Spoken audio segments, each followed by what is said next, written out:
Welcome everybody to the first class of No Equipment Conditioning. So I'm just gonna talk a little bit about why I'm teaching these classes and what you can expect from the 4 weeks before we dive into the training. I think that there is a lot of value in knowing how to effectively train without equipment for a number of reasons. Sometimes we don't have access to the studio, sometimes we don't have access to the gym. We might be traveling for work, visiting family, etc.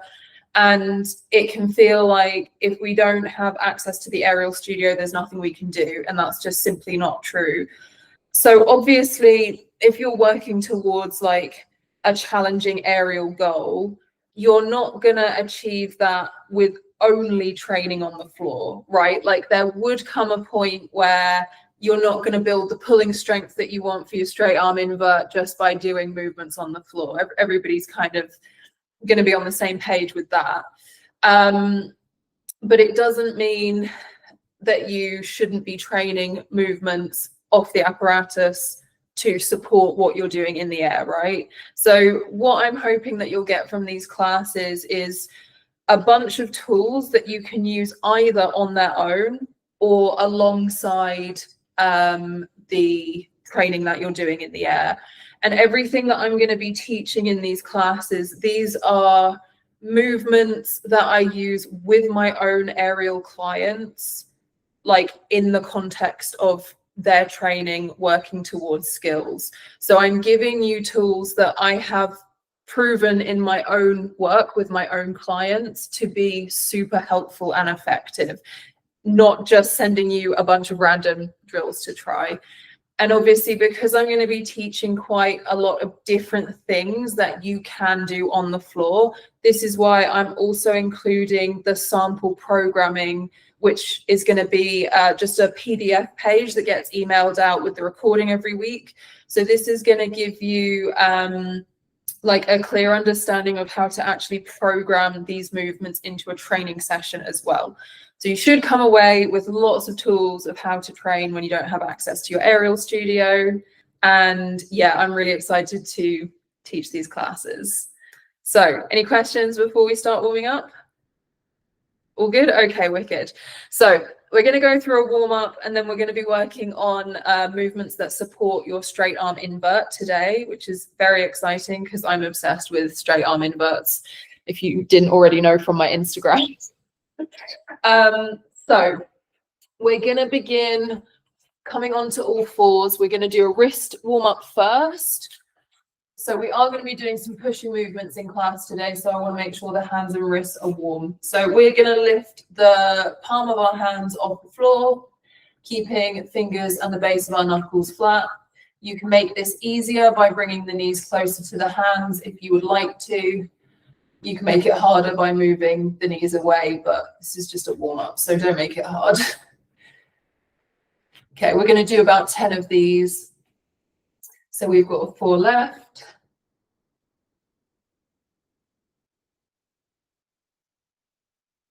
Lovely. 2 more. Okay, we're gonna gently rock forwards. So only go as far as feels comfortable. This should not be painful. Bringing the shoulders forwards of the wrists, keeping the elbow pits rotated forwards. Nice, we're gonna do 8 of these. So we've got 2 more. Lovely, and then we're going to do fingers out to the side. We're going to very gently rock side to side. Again, we're staying in a range of motion that feels comfortable for you and your wrists.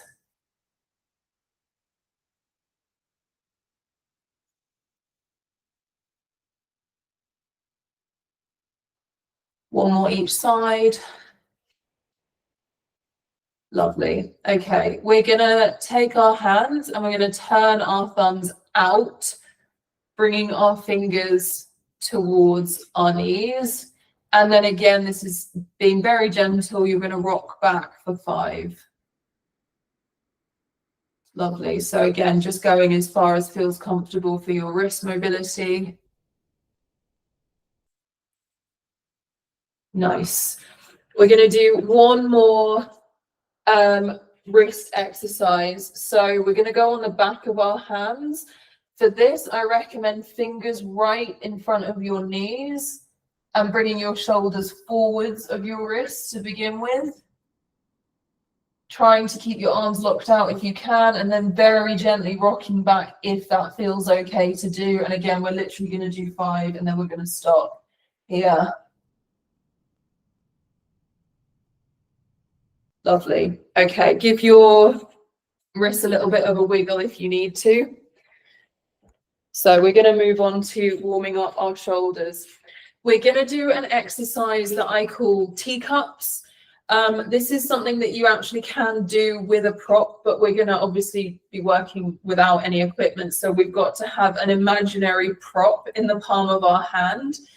So we are going to go, we're going to make it's almost like a figure of 8 with our arm, keeping the palm facing the ceiling the entire time. So I'm going to have my arm out to the side like this, and then I'm going to bring it around and underneath so you can see that my palm is still facing the ceiling. Yeah, lovely.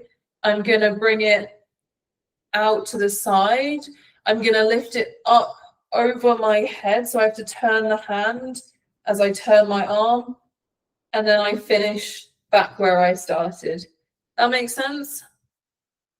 Cool. Okay, so we're going to do 2 more on this arm, holding the imaginary glass of water. Maybe that's like a motivating imaginary prop to keep the palm facing the ceiling.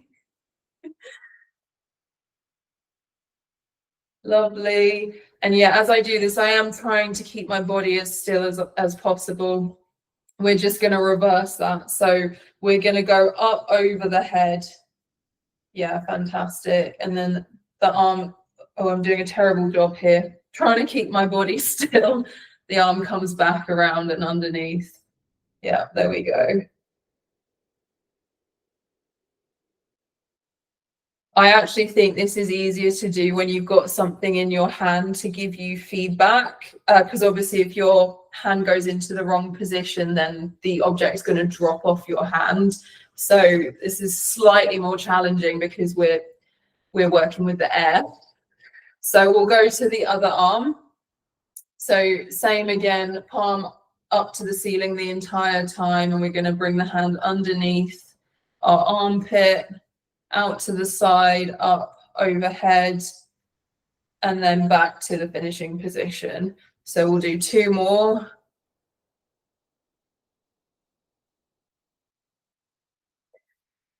Lovely. Trying to keep the body as still as possible. Nice. And then we'll reverse that. So up over the head, arm comes down underneath. Yeah, lovely. And then back to the starting position.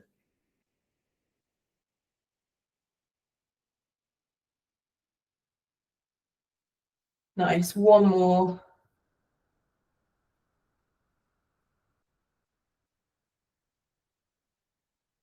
Brilliant. Fantastic. So we're going to do some scapular cars. So I'm just turning to my side so that you guys can see the movement of my shoulders. I'm going to keep my arms out in front of me and keep them nice and straight. I'm going to lift my shoulders up. Then I'm going to squeeze my shoulder blades together. Then I'm going to move my shoulders down. Then I'm going to round my upper back. So I'm going to make these really slow, controlled circles that are being controlled by my shoulders and scapula.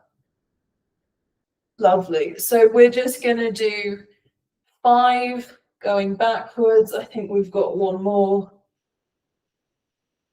And then we'll change direction and go forwards, reversing it. Lovely. And I'm just trying to keep the rest of my body as still as I can. 1 more going forwards. Brilliant. So we're gonna come onto the floor Next, we're going to go face down and we're going to do something called swimmer cars, or some people will know these just as swimmers. So you, with your head, you can either put your head to the side or rest your forehead on the floor. I think forehead is more comfortable. We're going to lift the arms up overhead in front of us, bringing our shoulders into flexion. And then from here, we're going to go out to the side, and I'm trying to pull my arms up as high as I can. Then I'm going to bring my arms into extension, shoulder extension. Bring my hands together and then reverse the movement. So that's one rep. We're going to do 3 of these, but really nice and slow, trying to go through our very end range of motion with our shoulders and upper back. So off we go. Arms come up, bring them out to the side, trying to lift them up towards the ceiling. Rotate, palms just together, or hands together, sorry, and then reverse that movement. Yeah, lovely. So keep the arms really high off the floor. And then number 2. Lovely. So it's quite a slow movement, but it should feel like we're really working to hold the arms off the floor, and then we'll do our last rep.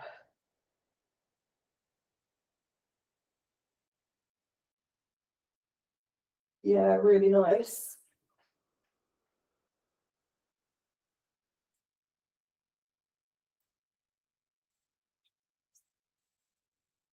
Brilliant.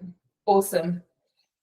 So we're going to come back onto all fours, and we're going to just do some spine circles. We're basically just focusing on shoulders, spine, and hips with this warm up. So arching the back, bringing one shoulder towards one hip, rounding the back, bringing the other shoulder towards the other hip. And then we're just going to slowly draw circles with our spine. We're going to do 5 in each direction. So you can just do this at your own pace.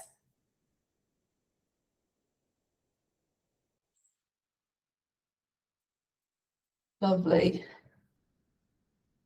And then changing direction once you've done 5.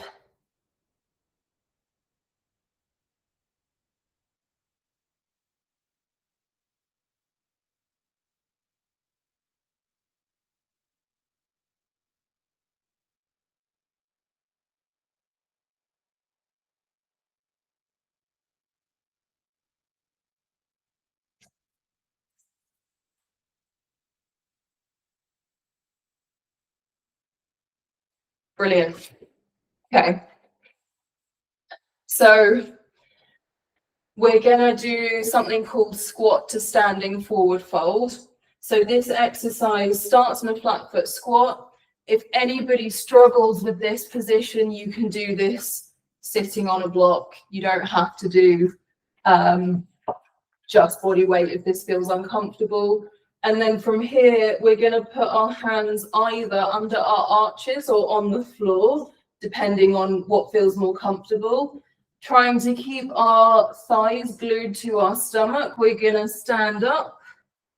So my legs are bent here. If I bend them, my body comes away from my legs. So I want to keep that, that connection.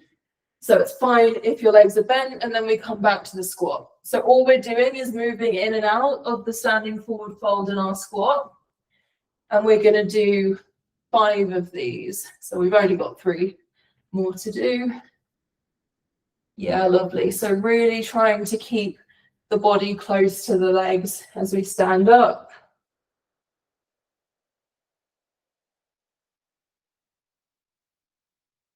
And then last one. Brilliant. Okay, we've got one more mobility drill to do as part of our warm-up, and then we will get into the fun stuff, I promise. So we're gonna warm up our pancake, and we're gonna do this with something called roll to pancake.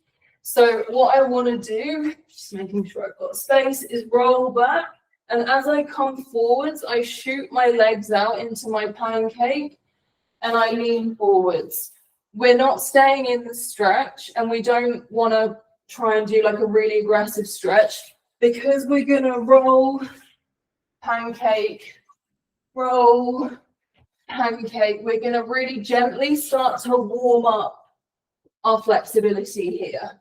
So as you do a few of these, you might feel like you can go a bit deeper. We're probably going to do 8 in total. Lovely.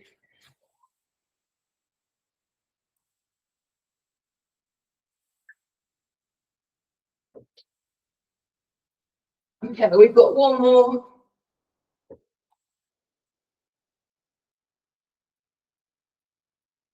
Nice. Cool. Are we feeling a little bit warmer? Yeah, amazing. Okay. So we're going to dive into the skill work for inverts. So like I mentioned, the drills that I'm going to teach you, I use already with clients who are working on their straight arm inverts. So you can train these on their own. You can also train them alongside movements that are in the air. The first thing that we're going to look at is a drill that you might recognize from Instagram videos, but I'm going to actually coach it rather than just demoing it. And it's called a supine straddle lift. And this is something that I think, if you're going to take one exercise away from the session today that you put into your training moving forwards, use this one. It's so good.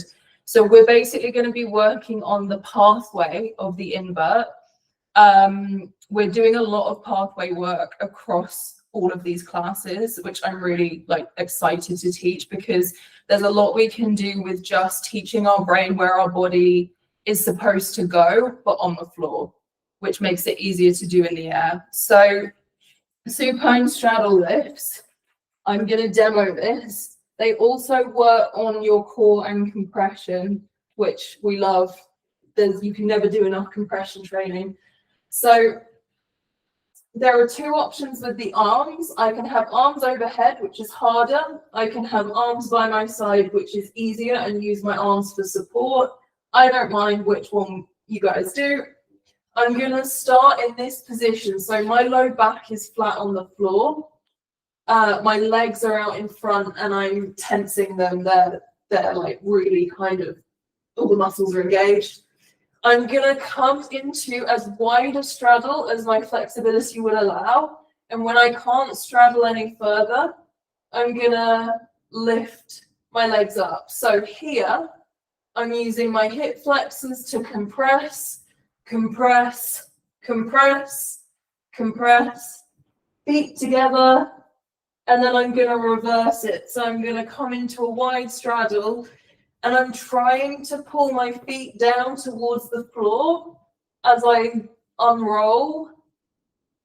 Keep compressing. Then I'm going to hit a point where my pelvis goes back into a neutral position. It's not tucked anymore. And I bring my legs here and I start again. So I'm going to let you have a go. So remember, you can have your arms overhead or you can have them by your side. So start with a super wide straddle. Legs come up and over, feet together.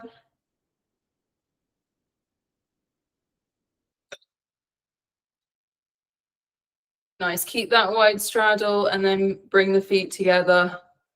Lovely. Yes, that looks really good. Really, really good.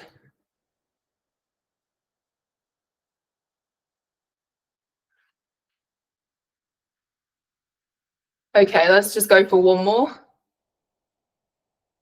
Amazing.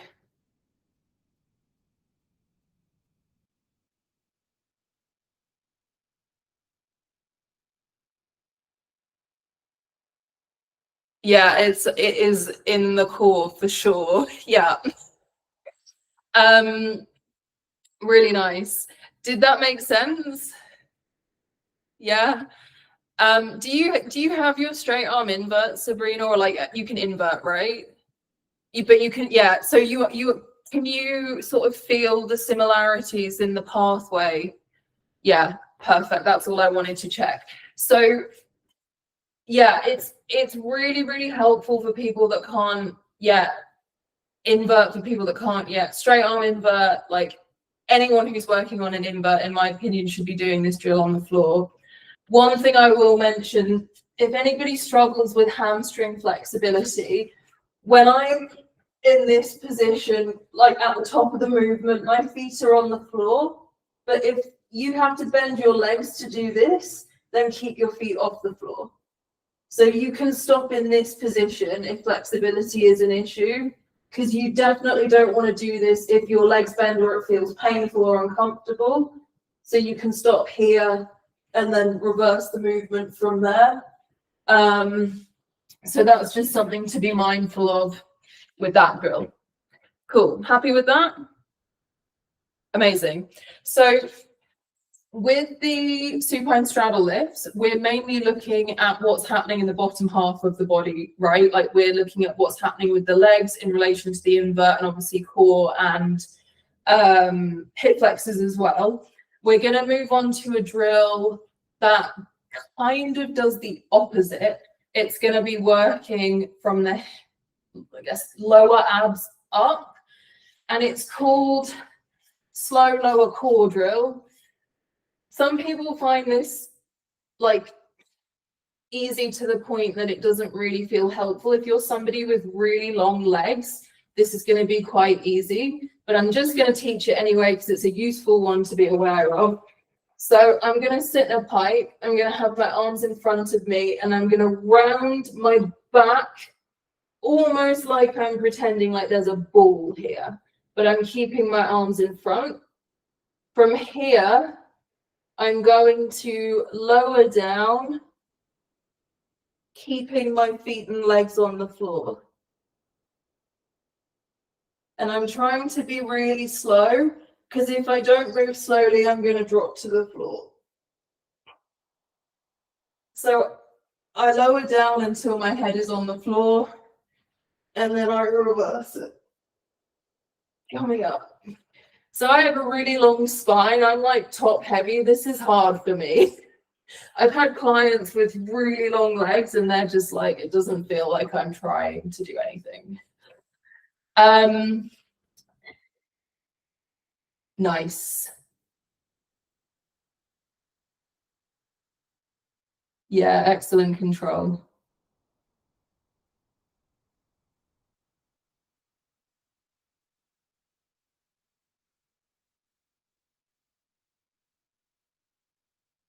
Yeah, really good. Yeah, so you can do like, maybe just try one or two of these like strung together.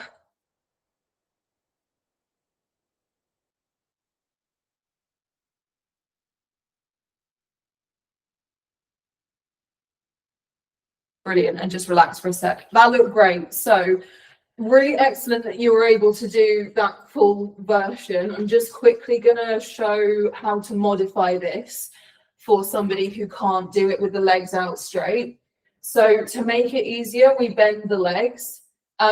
This just creates more of an anchor point in the lower body. So same thing, round the upper back, slow lower. This feels much easier for me and my long spine. Or if that still feels too difficult, you can run your hands along your legs as well. Yeah, so you can literally pull on your legs to create some resistance to help. Yeah, so you can see how those two options modify the movement. And it's just useful to know, because obviously somebody who's maybe a bit more beginner in aerial might find the full variation challenging at first. So it's just, I like to have the modifications in there for people. Cool, happy with that one? All making sense? Yeah, so we've only covered 2 drills, but we've already looked at how we can train like the pathway and the muscle engagement in kind of the whole of the body. So we're going to look at something called seated straddle inverts. So I think something that's really underrated is like replicating positions, but on the floor, not in the air. So what we're going to do with our body is what we would do if we were hanging upside down in the top of our straddle invert. So we want to sit in a pancake, and if anybody struggles with flexibility, you can do this same drill sitting on a block. So just put a yoga block under your glutes. We're going to try and extend through the spine and push the chest forwards. So my pelvis is in an anterior pelvic tilt. My back is slightly arched. I'm going to have my hands on the floor, you know, imagining that I'm hanging from a piece of equipment. I then want to point my toes and tense my legs and try and squeeze my shoulder blades together. So just try holding that super active position for like 5 to 10 seconds. So my quads are engaged, my hip flexors are working, I'm squeezing my shoulder blades, my spine is arched. Can you feel the amount of work just going into that position? Right, so this is such a good drill, especially if someone's dealing with an injury and they want to work on like aerial movements that don't involve supporting their body weight. This is literally replicating the same like muscle engagement that we would use if we just flip this upside down. So there are 2 ways of doing it. You can do it as an isometric hold like we just did, or you can do it for reps where you move in and out of it. So you go from a more relaxed position to squeezing the shoulder blades, tensing the legs. So we're just going to do 5 reps, moving between those 2 positions that I'm demonstrating. Nice. Is that making sense? That feels okay? Cool. And then the last thing with this, if you wanted to make it even harder, when you're in this like super active position, you can try and pull your feet off the floor.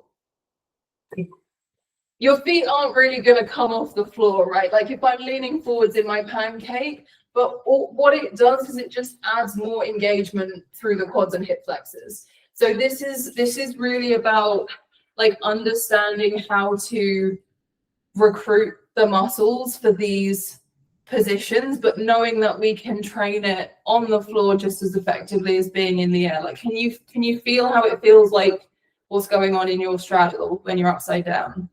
Yeah. You exactly. Yeah. Yeah. Me too. I'm just like, it's like my shoulder blades and my back. Cool. So yeah, really love that drill. It's also really good if somebody struggles with holding the straddle, like, you know, getting into the straddle and hitting that position, like upside down. This is another way of teaching that position without the stress and disorientation of being upside down. So yeah, useful for a number of things. And yeah, cool. All making sense? Happy with that one as well? Perfect. So we're going to do one more, I guess it's kind of a pathway, kind of like simulating a bit of the invert, the invert pathway, and then we're going to move on to some pushing drills. So there is something that I teach hanging from a bar called a half negative, where you start at the top of your straddle invert and you basically start doing a straight arm negative, but you stop before you get to the point where if you kept going, you would drop to the floor and you pull yourself back up to the top of your invert. So it's almost like when we train skin the cat, where we go as far as we can before we're going to lose control, and then we bring ourselves back around. We're going to simulate this drill as best we can on the floor. It's going to look and feel a little bit weird, but I just wanted to throw it in there for something fun and challenging. So I'm going to basically want to start in this position. So my arms are up and I'm coming into like the top of my straddle as much as I can replicate this being on my back. And then I'm going to drop the hips down and then I'm going to compress to lift back up. So it's not a huge amount of movement, but it definitely requires some control. And I'm trying to lift up onto like my shoulder blades, so like my upper back, but only lift as much of your spine up as feels comfortable. Like we also don't want to end up like with all our weight through our neck or anything. Yeah, it's that core that pulls it up. Yeah. So you can use a little bit of momentum, like you can sort of swing the legs down and then up. Yeah, that's looking excellent, actually. That looks really nice. Yeah, so maybe just try like 3 to 5 of these.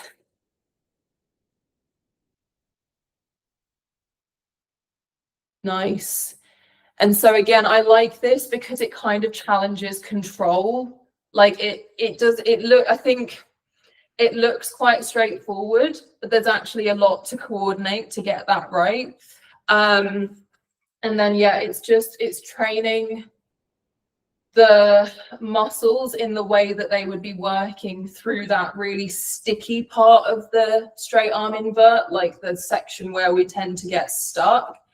So it's just another nice addition for that part of the movement.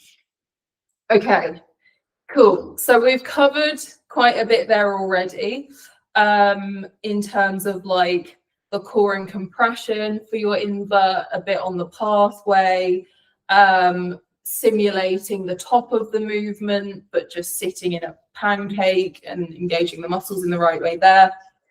We're going to move on to some pushing movements. So obviously with straight arm inverts, we're pulling with straight arms. If you want to get stronger at pulling with straight arms, you definitely want to be training straight arm push. It's like with anything, we need to be training in a balanced way. And obviously in aerial, we do so much pulling. And I am a big advocate for pushing. So if you already train handstands, you're winning. Yeah, brilliant, amazing. But we're going to look at some drills that are horizontal push. So obviously handstand is a vertical push. With a straight arm invert, we move from vertical to horizontal to vertical. So training vertical and horizontal pushing is really valuable. So first one, super simple. We're going to come into a plank. We're gonna, sorry, I should have said, with the hands, instead of having fingers forwards like we normally do, we want to turn so that index fingers are pointing forwards and our thumbs are kind of making that triangle shape. So we're going to do this because this is nicer on the wrist, right? So palms are just turned like that for our plank. And then from here, we're going to lean forwards only as much as your wrists will allow. And then pushing through the upper back, squeezing the glutes, engage the core. And we're just going to hold this for 10 more seconds.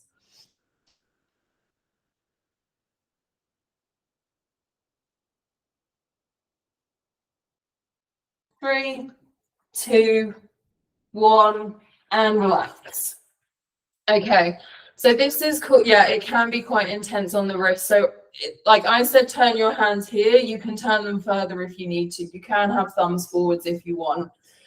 This is called a planche lean. So I can't do a planche, but if you imagine that my legs were floating off the floor in that position, which I absolutely cannot do. I'm not a gymnast. So it's simulating that, but it's working on building a really strong horizontal straight arm push. And it's obviously, I don't know if you could feel through your scapula, like how much the upper back has to work to support that. So that's one drill. Yeah, and the core as well, right? Because you've also got to like, that's kind of the theme of today's class, really, is it's like how hard can we just train our core? Yeah, so that's the planche lean. That one's really nice because it's any plank where the shoulders are a bit further forwards of the wrists, right? So whatever someone's level, they can usually do this in a way that works for their strength. We're going to do sort of a progression on from this, which is called an assisted tuck planche. We're absolutely not doing a full planche, don't panic. But same thing with the hands where they want to be turned out. And then we're going to bring our knees in towards our chest. And we're going to go onto the backs of our feet. And we're going to try and lean forwards and pull our knees in towards our chest. So knees should be, or thighs should be like on the chest. Yeah. And then you just want to bring your shoulders a little bit more forward. So there's that lean. Yes. Can you feel that? Yeah. And relax. Yeah. So this is much harder. This is basically like if you were working on planche, I'll show you a tuck with feet off the floor. Yeah, so does that make sense? Like we're doing that, but we're keeping the feet on the floor, so it's actually doable. So we're going to let's do one more hold. So focus on compressing in the hips, pulling the knees in towards the chest, and making sure that the shoulder is slightly forwards of the wrist. That's what makes it the planche type of movement, rather than it being a plank. So coming. Yes, lovely. Big push through the arms and shoulders. And relax, nice.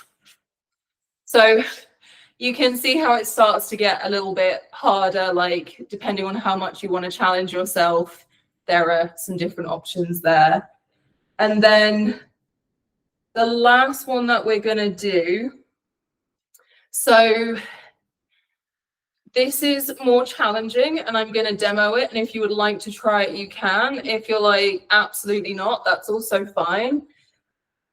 This is a movement where we go from horizontal to vertical.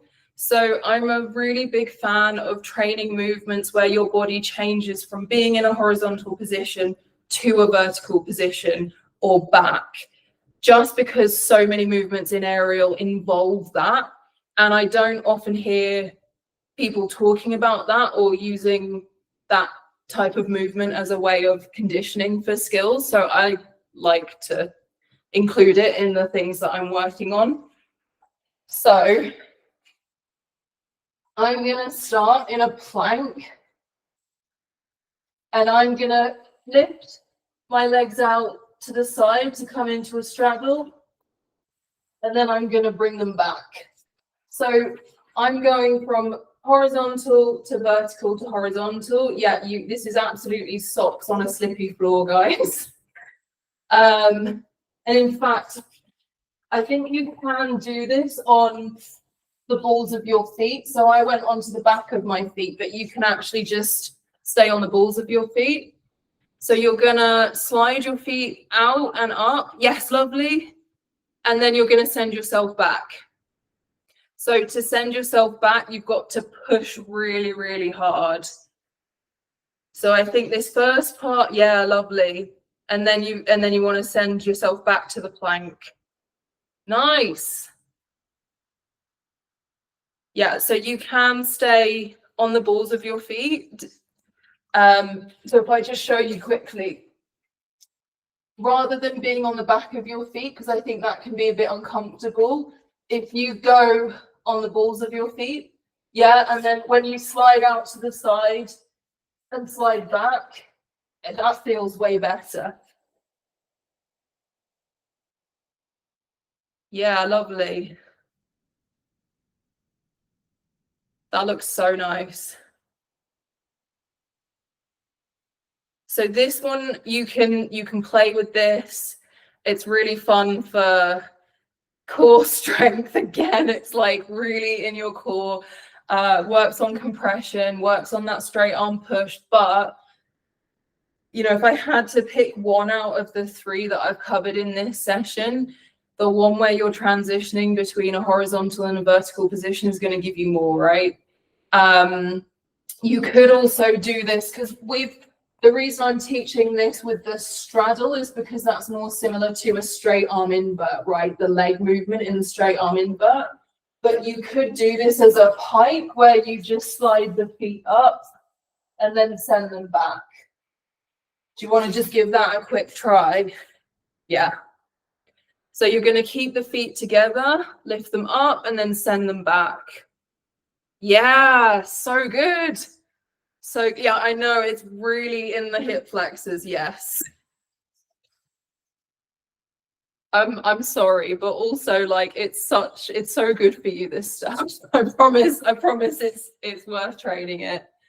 Yeah, so you can just have a little play with that. Yeah, lovely. And then sending yourself back, really nice. So you've got some different options there with a vertical to horizontal movements, or horizontal to vertical even. Yeah, fantastic.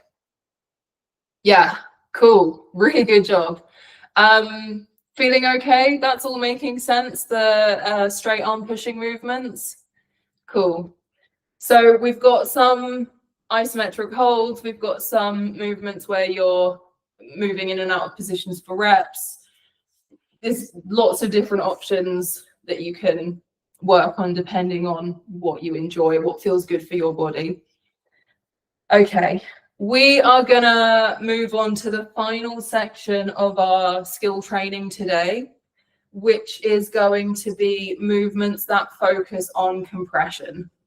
So I am really obsessed with training compression, and it's also a massive part of how I program for skills, how I get people to get stronger for skills in aerial.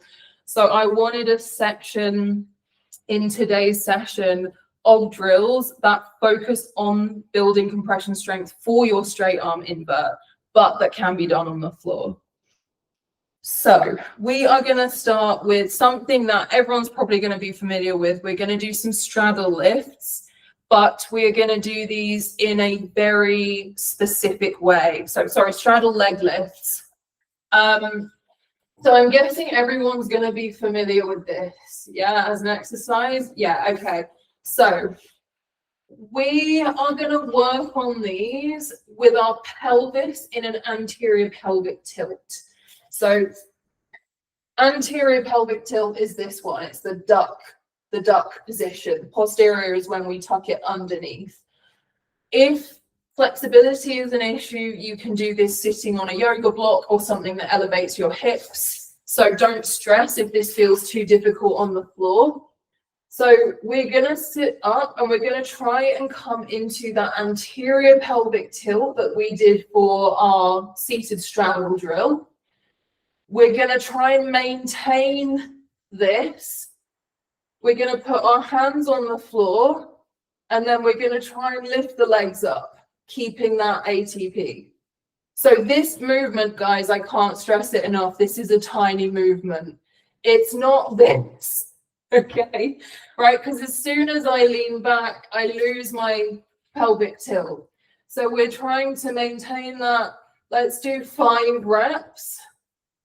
Trying to keep the only thing moving to be our legs. Yeah, lovely. Okay, I think 2 more or 1 more. And then just relax for a sec. Okay, so tell me it's not just me. Was the intensity greater with that variation? Okay, yeah. So when we're doing things like seated leg lifts on the floor, it's not the end of the world if the pelvis tucks under. It's not the end of the world if we kind of tip back a bit, although we're trying not to do that. But obviously there's a lot of movements in aerial where we want to have our pelvis in that tilted position, like anteriorly pelvic tilt. but we also want to be compressing in the hips. So the movement is never going to be big. We're not going to be closing the angle of the front of our hip when our pelvis is pushed back, because I physically can't. I'd have to be contortion level flexible to do that. But just working on training, like building strength in this position, is super, super valuable. And I think it actually makes more sense to train that on the floor anyway, because you just have better control over it. But yeah, are we happy with the leg lifts, the crazy leg lifts? Okay, wicked. So we're gonna do something in a similar position, but for this drill, I'm a bit less bothered about your pelvis. So if it's not in a perfect tilt, like that's okay. But we're just gonna have a go trying to like sit fully upright in our straddle. We're gonna do some circles. So we're going to just draw 5 circles in one direction, and then we'll change direction on the same leg. And then just relax for a sec. Yeah, that gets intense real quick. It looks like we're not doing anything, but it's quite a lot. And obviously when I'm doing this, I'm not in a really extreme anterior pelvic tilt, but I'm also trying not to let my pelvis tuck under like this. So I kind of think of like a neutral pelvis and a straight torso. So let's do the other leg. So again, we're going to do 5 in one direction, trying to keep the body completely still. And then we'll change direction.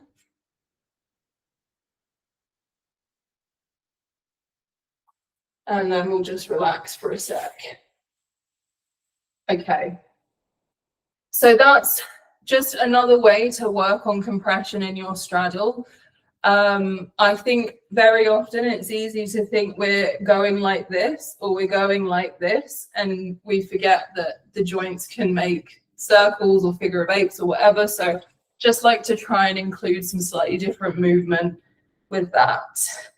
Okay, are we happy with those ones? Brilliant. Can you feel how like they're working that compression, right? And I think those two in particular target the quads more as well, because our legs are straight. So if you think about leg lifts into a straight arm invert, drills like this on the floor will be super effective to help with that. Okay, so we'll move on to the next exercise. So this is compression still, but also works a bit more on core.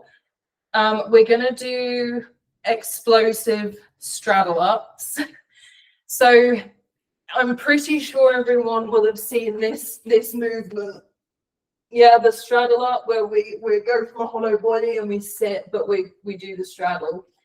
So that's obviously like a really great exercise for core and compression. We're going to do it really, really fast, because I think it can be super helpful to understand how to recruit muscles more quickly and move with a bit more speed. I know a lot of people struggle with the leg lift when it comes to any kind of invert.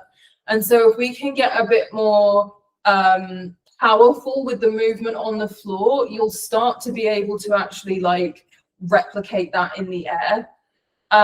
So yeah, we're just taking a pretty standard conditioning drill and we're making it a bit more specific to the skill by increasing the speed. We're going to have a go at doing 10 of these. So I'm going to just quickly demo what it looks like when it's fast. So if you just watch for a sec, I'm going to go from my hollow body and I'm going to sit up really fast and hit that position.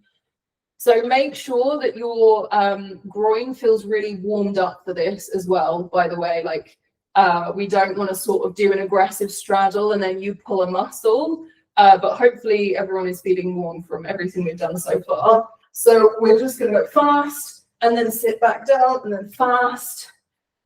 Yeah, lovely.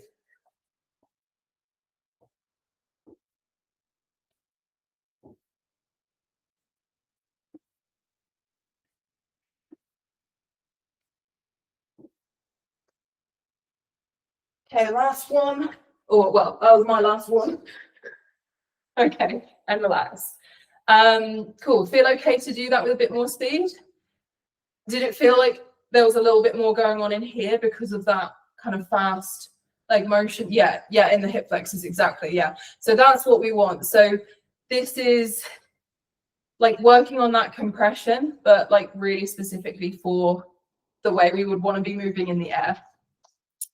Okay. We've got 2 more compression drills and then we're going to finish and have a stretch. So I know I've covered a lot in this class. Again, this is why I'm sending out programming as well, so you can see, because you wouldn't just do what we've done in this class for a training session, right? You'll see in the programming how you can put it together as a training session. So it's not just like one skill after the next, after the next, after the next. So we're going to do something called supine leg lifts. It's quite a simple exercise, and there are 2 versions. So we've got space just about. We can do this with our arms overhead, or we can do this with our arms by our side, like we did with the supine straddle lifts. And it's feet together, up and over, tap the floor, or if you're not flexible enough, stop here, and then bring the legs back down. I don't lower them all the way to the floor because I want to make sure my low back stays flat.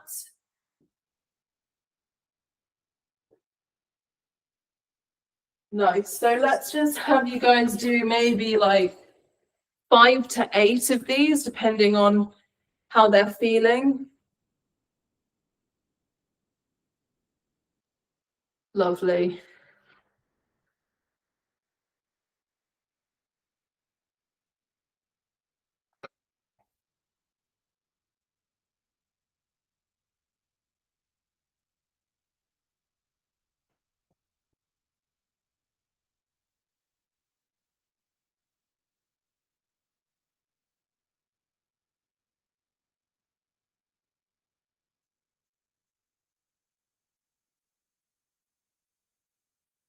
Nice. Yeah, so this one definitely, like when you've done a decent number, it starts to get more challenging.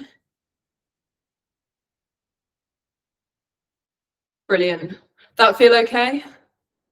Yeah, again in the core. Yeah. Could you feel a bit of compression as well, like lifting the legs and bringing them over? Perfect. Okay. Right, we're going to do one more compression focused exercise.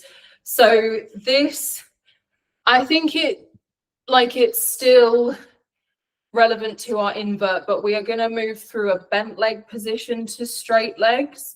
So I just really like this exercise for helping people improve compression, because it's accessible whatever level of compression you currently have. So we're going to sit against a wall. I'm going to sit against my hot radiator and we're going to have our arms up, or they just need to be like off the floor. So I put them up like this. And then my upper back is flat on the wall, but my lower back is not. So there should be a gap between the back of your bum and the wall, but then upper back is flat on the wall. And then from here, I'm going to pull one knee into my chest, and then I'm going to straighten, and I'm going to slowly lower down. And then we'll come to the other side, knee into the chest, straighten the leg, slowly lower down. So let's just do 2 more on each side.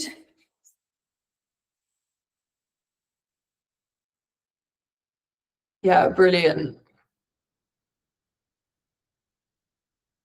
That's it. And then last one. Nice and relaxed. Challenging? Yeah. So one thing to be mindful of with this is we just want to make sure that the knee comes straight into the chest and that we don't externally rotate at the hip. So we're trying to stay in this very specific plane. And I have had clients where it's just felt more comfortable to externally rotate, but then we're moving into like a different position of the hip, right? So that's just something to keep an eye on with that drill. Is called super fun compression drill because I couldn't think of a better name. So yeah, we want to just make sure that the knee is coming directly into the chest and then the leg goes straight and it just stays within that plane of motion. Okay, so quite a few different tools for training compression on the floor that is specific to your invert. Obviously with this one, I know we're going through a bent position, but you know, you can work on straight arm inverts with bent legs. It's still compressing at the hip. Bending the leg also tends to help people get a higher extension than if they were just lifting it from the floor. So there's value in that as well. Amazing. Any questions on what we've covered, or it all makes sense? Okay. Do you feel like you've got a bunch of helpful tools for inverts without equipment? Wicked. Okay. We're going to have a stretch to finish up because I always do that in my classes. This is why they tend to be 75 minutes, just so there is time to like properly cool down. So I'm going to use yoga blocks for this exercise, but you just need something that you can elevate your upper body on. Oh, perfect. Yeah, great. So we're going to do something called upper thoracic extension. This is just because we've done a bit of straight arm pushing. So we're going to stretch out the shoulders, chest, and upper back. So I'm going to be in a kneeling position with my arms overhead. And I want to make sure that my back stays flat. So I don't want to arch through the spine. I want to keep that flat. And I'm just going to push my chest towards the floor. I'm going to move in and out for 10 pulses.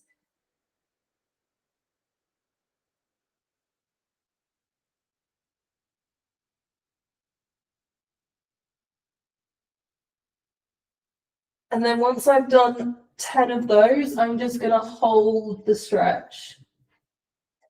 So again, keeping the back nice and flat, focusing on stretching the chest, the shoulders, and the upper back. Keeping my breathing nice and controlled.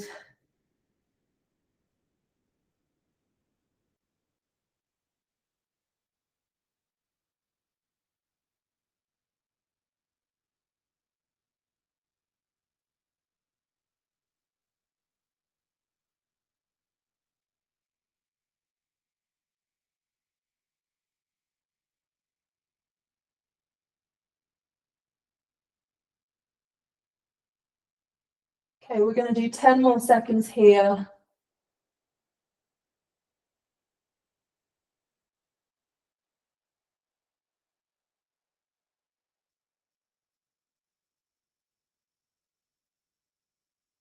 And then we're going to slowly come up and out of that. Brilliant. So we're just going to work our way down the body, stretching out the front of our body after all of that, like being like this. So we're going to lie on our front and then we're going to come onto our forearms. So this position is called half cobra. We're going to try and keep our glutes really relaxed. And the goal with this stretch is to get more into the middle of the back. You shouldn't really feel anything in the lower back. So from here, we're going to drop the shoulders down towards the floor, and then we're going to push up through the shoulders. We're trying to lift the chest, but push the bottom of the ribs into the floor. Does that make sense? Okay, wicked. So dropping the chest and then lifting it as we push the ribs into the floor. We're going to do 10 of these nice, slow movements.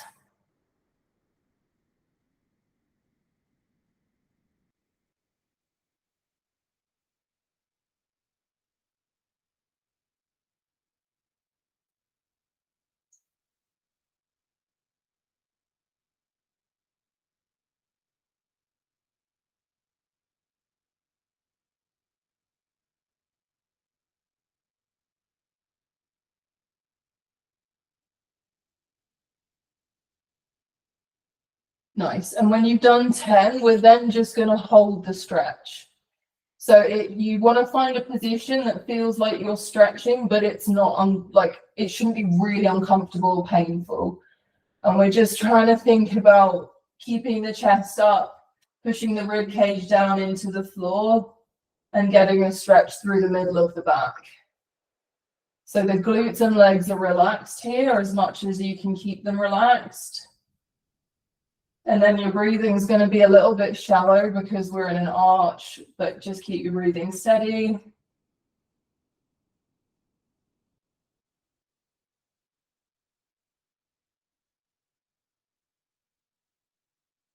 We're just going to do 10 more seconds in this position.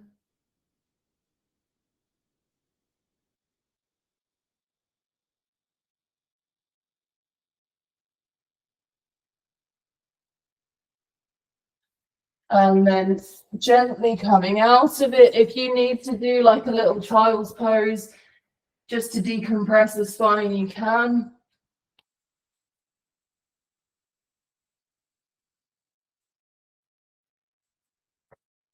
Okay, we're gonna come onto into our kneeling lunge position. So the way that I like to do kneeling lunges, we're gonna start in this position like a short kneeling lunge where I've got 90 degrees in my hips and my knees and ankles. I'm gonna tuck the pelvis under, so I'm gonna posteriorly pelvic tilt, squeeze the glutes, and then I'm gonna hold this position and pulse forwards for 10. So the movement isn't huge, but because my pelvis is tucked under, you should feel something either in the front of your hip or in the top of your quad.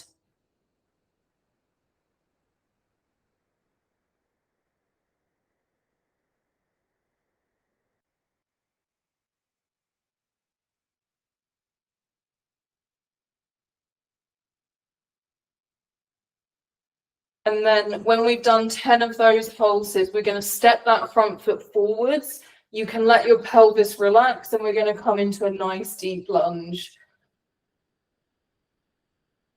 So it's still worth keeping a bit of glute engagement, like it's still worth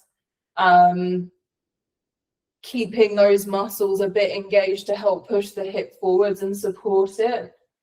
But obviously our pelvis can just chill in whatever position that it wants.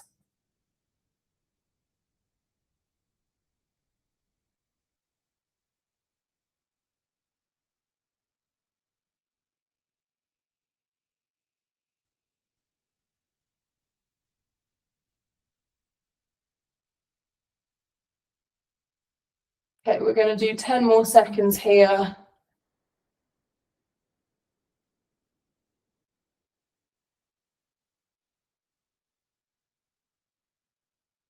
And then coming out of it, we'll come over to the other side.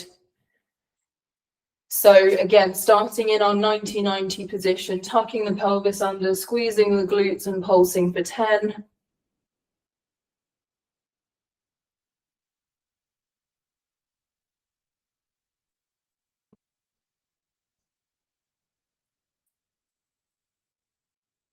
And then we're going to step that front foot forwards and come into a nice deep lunge, keeping the glutes a little bit engaged to support the front of the hip.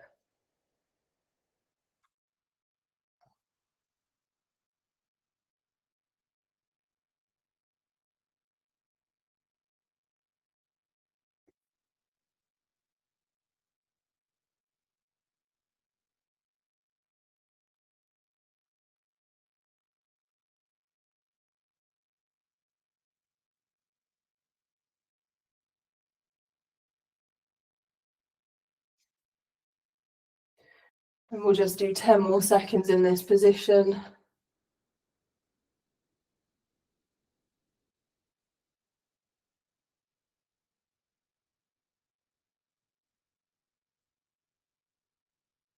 And then gently coming out of it.